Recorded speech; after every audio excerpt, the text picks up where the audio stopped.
நான் காத்திருக்கிறேன். ஜூலி, நீ என்ன செய்யற? அவ மீன் மாதிரியே தேரல. லேலா, நீ தீட்டியதை எனக்கு காண்பி. ஆஹா, அதுவெல்லாம் நல்லா உள்ளது. இதுவரை நான் பார்த்த மிகச்சிறந்த பூச்சியான ஓவியம் இது.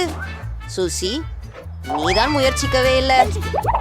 நான் உனக்கு இந்த மீனை கொடுக்கணும். உனக்கு இது சாப்பிட நேர்ந்தா நன்றியா என நினைக்கிறேன். ஆனா இது மோசடி. ஏதோ ஒருத்தர் கெட்டமான மீனை கடிக்க வேண்டியிருக்கும். அத கடுப்பானதுன்னு நீ ஏன் நினைக்கிற? அது சமைக்கப்பட முடியாது. எனக்கு ஒரு அனல் மூப்பும் இருக்குது. அழுத்தித்த போச்சு. நான் இதை பயன்படுத்த தெரியவில்லை. ஆஹா, நீசல மீன் முடிந்தது. மீன் எவ்வளவு சுவையாக இருந்தது. எங்களுக்கு இறுதியாக ஒரு சிறந்த மதிய உணவு கிடைத்து விட்டது.